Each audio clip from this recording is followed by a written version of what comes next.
C'est vrai, l'Alliance des États du Sahel est loin d'être un havre de prospérité économique et politique. D'ailleurs, ses détracteurs ne cessent de rappeler les conditions de vie difficiles, la cherté des produits de première nécessité, les restrictions qui pèsent sur les libertés des individus, des hommes politiques, des journalistes etc. L'absence d'élections démocratiques y renforce le tableau d'une gouvernance autoritaire, nourrissant les critiques et les comparaisons avec le Togo. On s'empresse d'assimiler les deux situations, pas d'élections libres, des libertés réduites, une économie sous pression. Autrement dit, et le Togo, c'est du pareil au même. Cette lecture repose certes sur des constats factuels, mais elle est fausse parce qu'elle oublie une différence essentielle, la trajectoire historique des deux entités.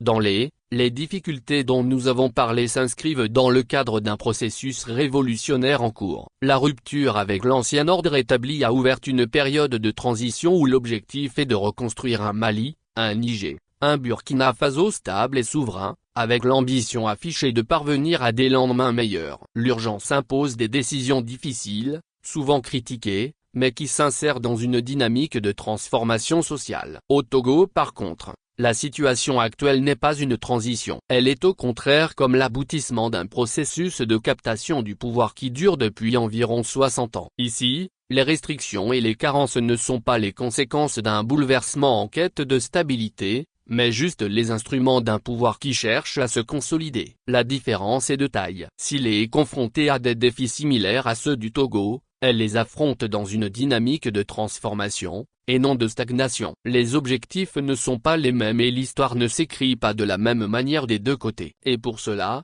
on peut dire sans risque de se tromper, le Togo dans sa trajectoire actuelle, n'a pas sa place dans les et ne devrait pas y être accepté. Nous ne disons pas que le Togo est mauvais, nous disons seulement qu'il n'est pas incompatible.